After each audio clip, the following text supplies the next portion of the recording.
गुरु प्यारी साध संगत जी, राधा स्वामी।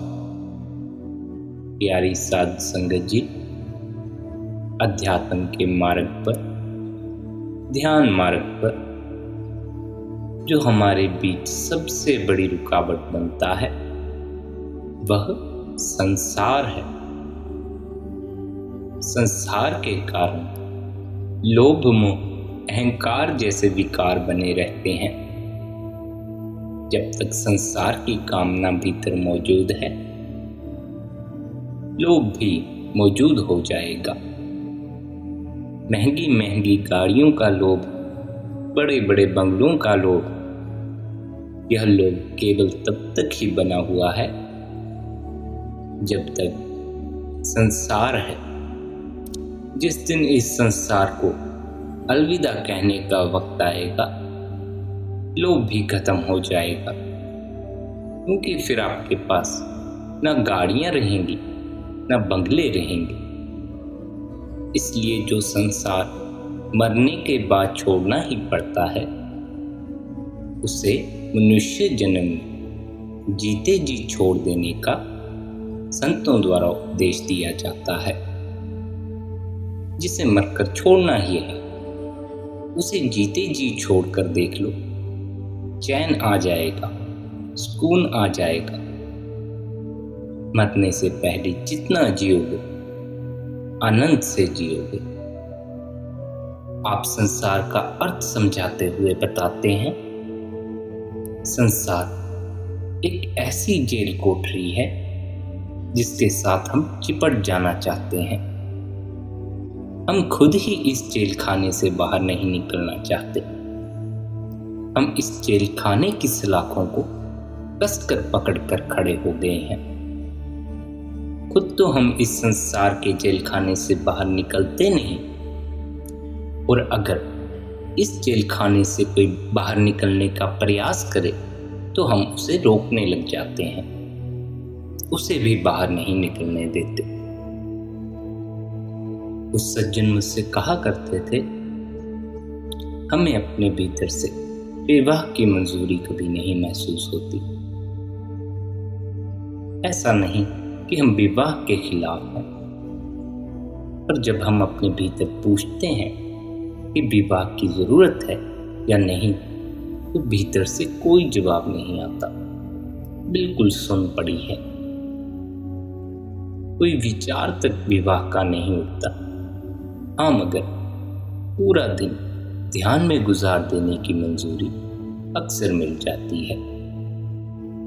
संसार की फीकी लज्जतें छोड़ के उस मालिक की दया मेहर से मिली इस मीठी लज्जत में रम जाने को जी चाहता है। मगर जब हम यह बात अपने माँ बाप से कहते हैं तो वह घबरा जाते हैं। उन्हें विवाह की फिक्र पड़ जाती है। वे सोचने लग जाते हैं कि अगर यह सन्यासी हो गए तो फिर इसके विवाह का क्या होगा। मगर हमें तो विवाह की कोई जरूरत महसूस नहीं होती। पर अगर उनकी बात ना माने तो वे नाराज हो जाते हैं। उनकी खुशी हमारे विवाह में छिपी है और हमारी खुशी इस परम आनंद में छिपी है। हम जाएं तो कहां जाएं। सो संसार के जेल खाने में फंसा हुआ आदमी दूसरों को भी इस जेल खाने में फंसा रहने पर मजबूर करने की कोशिश करता है। वह औरों को भी नहीं निकलने देता, खुद तो खैर वहीं बैठा रहना चाहता है। उसने संसार रूपी सपने को ही सत्य समझ लिया है। उसने संसार के भोगों की तृप्ति को सच्ची तृप्ति समझ लिया है। उसे इस बात की खबर ही नहीं है कि उसके गहरे में उसकी आत्मा जिस तृप्ति के लिए इतना तरस रही है, वह तृप्ति केवल परमात्मा में समाने पर ही प्राप्त होती है। संसार के भोगों से कभी तृप्ति नहीं होती।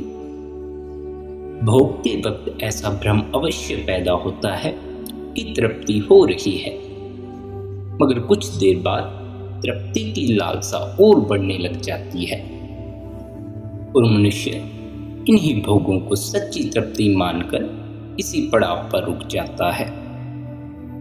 संसार का यही असल अर्थ है कि आपने संसार के भोगों को सच्ची तृप्ति समझ लिया।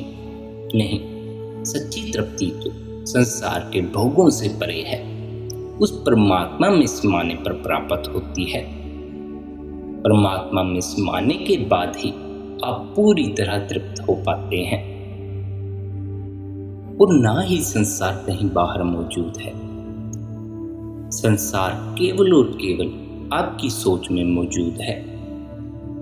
आप जिस दुनिया को संसार समझते हैं, इस बाहर की दुनिया को संसार समझते हैं, यह संसार नहीं, यह तो लीला है।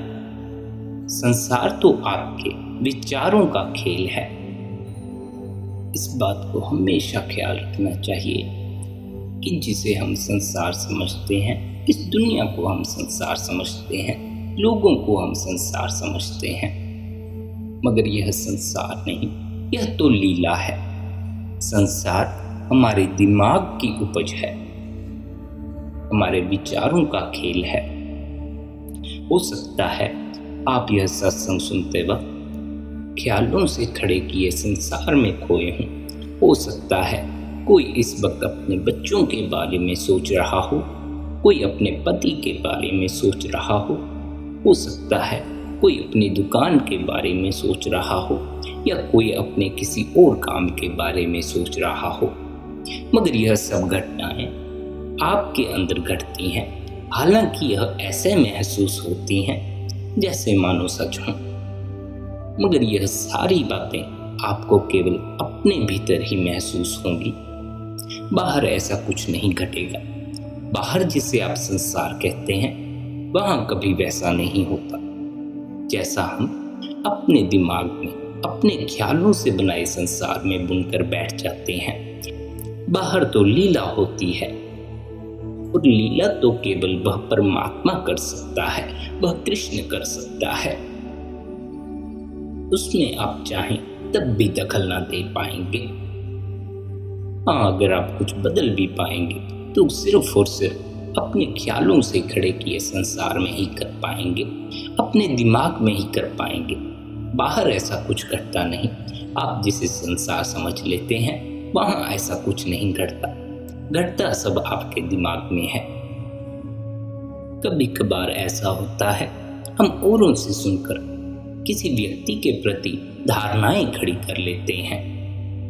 हम अपने ख्यालों के संसार में, अपने दिमाग के संसार में उस व्यक्ति के बारे में अगर किसी ने बुरा कहा हो तो और भी बुरे विचार खड़े कर लेते हैं। फिर देर सवेर हमें वह व्यक्ति बुरा ही नजर आने लग जाता है, चाहे उसमें लाख अच्छाई हो। मगर क्योंकि हम औरों की बातें सुनकर अपने विचारों के संसार में छेड़खानियां करने लग जाते हैं। ऐसा इसलिए होता है क्योंकि हम खुद से उस व्यक्ति के बारे में नहीं जानते। हम औरों से सुनकर अपने विचारों के संसार में उस पर वैसा ही चेहरा चढ़ा देते हैं। पर अगर हम औरों की बातें ना मानकर, औरों की विचारधाराओं पर ना चलकर खुद से जाने, तो हो सकता है हमें उस व्यक्ति से ज्यादा प्यारा कोई ना लगे। और कभी कभार ऐसा होता भी है, हम किसी व्यक्ति के बाबत गलत सोच लेते हैं, मगर जब हम खुद से जानते हैं, भ्रम टूट जाता है, फिर हमें दुख भी होता है। इसीलिए हमें विचारों के संसार से निकलकर प्रभु की लीला में लीन होना चाहिए। और यही मनुष्य जन्म का लक्ष्य भी है कि वह अपने भीतर मौजूद अपने ख्यालों के संसार को छोड़ दे। बहुत से लोग बाहर के संसार को छोड़ने में लग जाते हैं। जैसा कि आपको पहले बताया, बाहर जिसे आप संसार समझते हैं वह लीला है। संसार आपके ख्यालों में बसा हुआ है। बाहर के संसार को छोड़ने की जरूरत नहीं, उसे छोड़ा भी नहीं जा सकता, क्योंकि बाहर संसार मौजूद है ही नहीं, आपके ख्यालों की उपज है। अगर आप इस भीतर के अपने विचारों के संसार को छोड़ दें, आप संसार से अछूते ही रहते हैं। अगर मनुष्य इस संसार को ही सत्य समझ बैठा है। भीतर के संसार में मन विचार खड़ा कर देता है कि विवाह में आनंद है।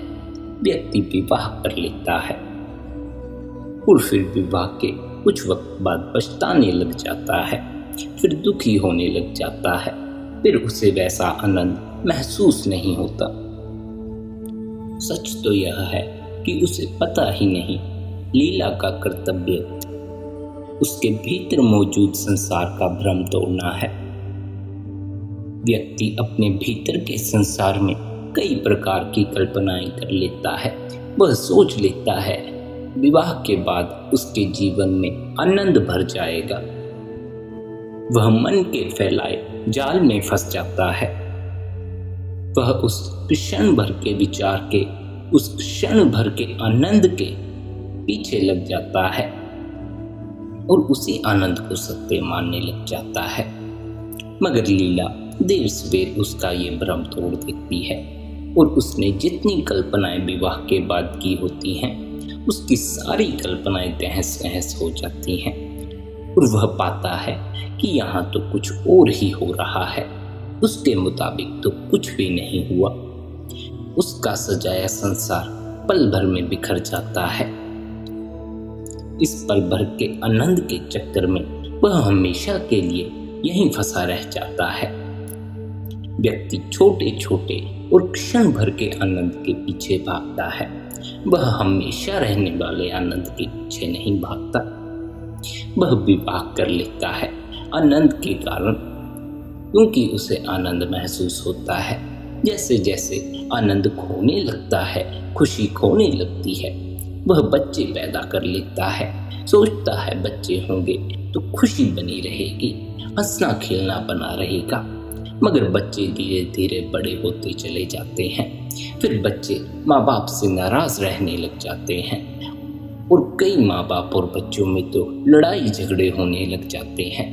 व्यक्ति ने अपने बच्चों के साथ जितने अपने ख्यालों के संसार में ख्वाब बुने होते हैं, सब बिखर जाते हैं। फिर वह पाता है कि ऐसा तो संसार में कुछ नहीं होता जैसा वह सोचता रहा। मगर व्यक्ति फिर भी इन छोटे छोटे आनंदों के पीछे ही लगा रहता है। इसी चक्कर में वह संसार की इस जेल खाने से बाहर नहीं निकल पाता और इसी को अपना आवास बना लेता है। वह बार बार अपने बीवी बच्चों में लौट जाता है। वह अपने ख्यालों के संसार में अपनी गलतियों को सुधारने की कोशिशें ही करता रहता है, जबकि बाहर वह बीत भी जाती हैं। बाहर उनका अब कोई अस्तित्व नहीं रहता, मगर वह अपने विचारों के संसार में उन्हीं को सुधारने में लगा रहता है। वो कई बार सुधार भी लेता है, मगर क्योंकि वह संसार झूठा है, उसके विचारों का यह जाल झूठा है, इसलिए बाहर कुछ नहीं होता। वह अपने विचारों के संसार में अपनी की गई गलतियों को लाख बार सही कर सकता है और उसी झूठ को सत्य मानकर अपने को खुश भी रख सकता है। मगर उसके विचारों में छेड़खानी कर देने से बाहर कुछ नहीं बदलता। बाहर जो है वैसा ही रहता है। व्यक्ति के भीतर छिपे इस विचारों के संसार में जब कोई विचार खड़ा होता है तो व्यक्ति उसी पर ठहर जाता है। बच्चे कॉलेजों में पढ़ने गए हों, माँ को घर बैठे बच्चों का ख्याल आ जाए तो माँ अपने ख्यालों के संसार में बच्चों के पास पहुंच जाती है, उन्हें लाड लगा लेती है। अगर प्रेमी के विचारों के संसार में प्रेमिका का विचार खड़ा हो जाए तो प्रेमी प्रेमिका के पास पहुंच जाता है। अगर किसी व्यक्ति को राह चलते किसी से प्यार हो जाए और दफ्तर में बैठे बैठे अगर उसके भीतर छुपे उसके ख्यालों के संसार में उस राह से गुजरने वाले व्यक्ति का ख्याल पैदा हो जाए तो वह उसी के पास पहुंच जाता है, मगर बाहर वह दूसरा मौजूद नहीं होता।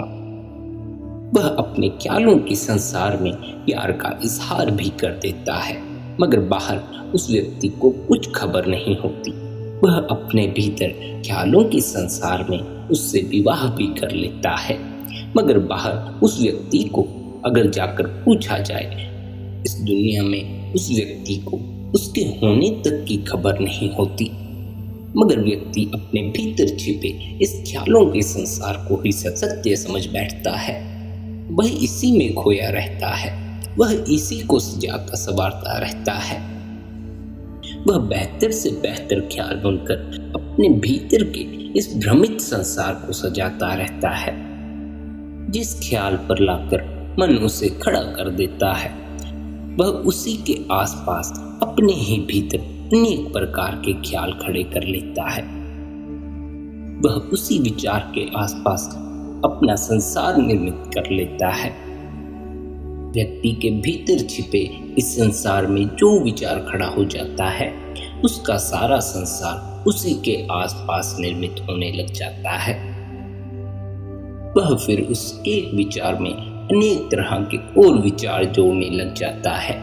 इसी कारण वह विचारों से विमुख नहीं रह पाता, विचारों से अछूता नहीं रह पाता।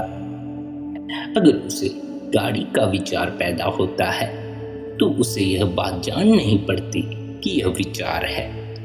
वह अगर उस अकेले विचार को रहने दे तो थोड़ी देर बाद वह विचार धुंधला हो जाएगा, मगर वह तो उस विचार के साथ अनेक तरह के और विचार जोड़ने लग जाता है। वह तो उन गाड़ियों की सैर भी कर आता है, जबकि असल में ऐसा कुछ नहीं होता। केवल और केवल भीतर के विचारों के संसार में ही ऐसा होता है। एक बार की बात है, दो साधु एक जंगल में यात्रा करते थे, गुरु और शिष्य। गुरु बूढ़ा था, शिष्य जवान था। एक दिन शिष्य अपने गुरु को देखकर बहुत हैरान हुआ, क्योंकि आज गुरु में कुछ नई ही बात थी। आज गुरु का अंदाज कुछ नया था। ऐसा आज से पहले शिष्य ने गुरु को नहीं देखा था। गुरु बार बार अपनी झोली में हाथ डालकर कुछ टटोल लेता था। थोड़ी थोड़ी देर बाद वह ऐसा ही करने लगा। थोड़ी देर बाद वह झोली में हाथ डालता, कुछ टटोलने की कोशिश करता, फिर हाथ बाहर निकाल लेता। थोड़ी देर बाद फिर हाथ अंदर डालता, हाथ फेरता और फिर बाहर निकाल लेता। अब शिष्य का गुरु की उस झोली पे ध्यान अटक गया। शिष्य सोचने लगा कि इस झोली में आज ऐसा क्या है। उसने कभी गुरु को इतना चिंतित नहीं देखा था। उसने कभी गुरु को झोली में बार बार झांकते नहीं देखा। आज क्या माजरा था। वह हैरान होने लगा और उसके भीतर विचार हुआ कि आज क्या माजरा है, आखिर इस झोली में ऐसा क्या है। फिर जैसे जैसे सांझ होने लगी, सूरज ढलने लगा। गुरु और शिष्य एक कुएं पर हाथ मुंह धोने चले गए, थोड़ा विश्राम करने चले गए। गुरु पानी भरने लगा। झोला उसने अपने शिष्य को दे दिया और कहा, इस झोले को जरा संभाल कर रखना। ऐसा भी शिष्य ने पहले कभी गुरु से ना सुना था, इसलिए अब उसे और हैरानी होने लगी। गुरु तो अपनी झोली यूं ही रख देता था, ना मालूम कितने घाटों पर और ना मालूम कितने कुओं पर रुकना हुआ था, ऐसे ही छोड़ दिया करता था। आज क्या बात हो गई। शिष्य के भीतर इस तरह के विचार चलने शुरू हो गए। उत्सुकता जगने लग गई। जब गुरु पानी भरने लगा तो शिष्य ने झांक कर झोले में देखा। सोने की एक ईंट झोले में थी। सब राज खुल गया। उसने ईंट को निकालकर कुएं के पास एक गड्ढे में फेंक दिया और उसी वजन का एक पत्थर झोले में रख दिया। गुरु ने जल्दी से हाथ मुंह धोया, नाश्ता किया, बीच बीच में झोले पर नजर भी रखी। एक दो बार चिताया भी शिष्य को कि झोले का ख्याल रखना। शिष्य हंसा और उसने कहा, पूरा ख्याल रखा है, आप बिल्कुल भी फिक्र ना करें, चिंता की अब कोई बात नहीं। जैसे ही गुरु ने भोजन निपटाया, चलने को आगे बढ़े। गुरु ने जल्दी से झोला वापस ले लिया। अक्सर तो यूं होता था कि झोला शिष्य को ही ढोना पड़ता था। आज गुरु शिष्य पर झोले का बोझ डालने को राजी ना था। जल्दी से झोला अपने कंधों पर ले लिया। बाहर से ही टटोल कर देखा, वजन पूरा है, भीतर है, निश्चिंत होकर चलने लगा। फिर बार बार कहने लगा, रात हुई जाती है, दूर किसी गांव का टिमटिमाता दिया भी दिखाई पड़ता नहीं। जंगल है, अंधेरा है, अमावस है, चोर लफंगे लुटेरे, कोई भी दुर्घटना घट सकती है। जब भी गुरु यह कहे, शिष्य हंसे। आखिर गुरु ने 2 मील चलने के बाद पूछ ही लिया कि तू हंसता क्यों है। शिष्य ने कहा, मैं इसलिए हंसता हूं कि अब आप बिल्कुल निश्चिंत हो जाएं। आपकी चिंता का कारण तो मैं कुएं के पास ही फेंक आया हूं। तब घबराकर गुरु ने झोले में हाथ डाला, देखा तो पत्थर था। सोने की ईंट तो जा चुकी थी। क्षण भर को तो सदमा लगा, छाती की धक धक रुक गई, श्वास ठहरी की ठहरी रह गई।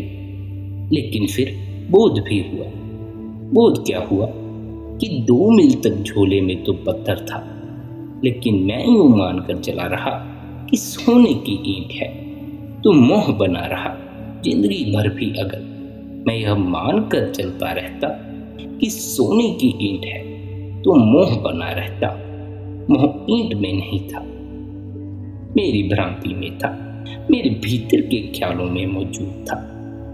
अगर मोह ईंट में होता तो इन 2 मीलों तक मोह के होने का कोई कारण न था।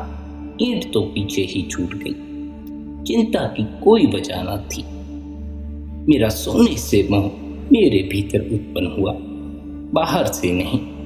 बाहर तो मैं ईंट को भी सोना मानकर चलता रहा। मैं अपने विचारों के संसार में इस पत्थर को ईंट समझ रहा था और ईंट ही मानकर चलता रहा। मगर बाहर तो ऐसा कुछ नहीं, बाहर तो पत्थर मौजूद है, ईंट तो मेरे भीतर मौजूद है और लोभ भी मेरे भीतर मौजूद है। इसी तरह जब हमारे भीतर छिपे विचारों के संसार में विवाह से पैदा होने वाले आनंद का विचार पैदा होता है, हम उसी विचार को सत्य मान लेते हैं। मगर विवाह के बाद हमें वैसा आनंद महसूस नहीं होता, हम चिड़चिड़े होने लग जाते हैं। और ऐसा ही आपके भीतर छिपे इस विचारों के संसार में जब कोई और विचार पैदा होता है तो आप उसी को सत्य मान लेते हैं। मगर बाहर वैसा कुछ नहीं घटता। आप अपने ख्यालों के संसार में यह ख्याल सजा सकते हैं कि यह ईंट सोने की है, पर अगर आप एक नजर डालकर यह देख लें कि यह पत्थर की है, तो आपका यह भ्रम दूर हो जाएगा कि यह सोने की ईंट है। ऐसा होता भी है। अपने भीतर मौजूद इस संसार में हमने कई तरह की कल्पनाएं बनाई होती हैं, मगर आधे दिन में ही हमारी आधे से ज्यादा कल्पनाएं चूर हो जाती हैं। वैसा नहीं होता जैसा हमने अपने भीतर छिपे इस संसार में चाहा होता है। इसलिए हमारा मुख्य कर्तव्य अपने भीतर मौजूद इस विचारों के संसार से परे होना है, ना कि बाहर के संसार को छोड़ना है। बाहर तो लीला है, संसार आपके विचारों की उपज है। जैसे जैसे आपके विचार शांत होते जाएंगे, वैसे वैसे आप जिसे संसार समझते हैं वह भ्रम भी दूर होने लगता है।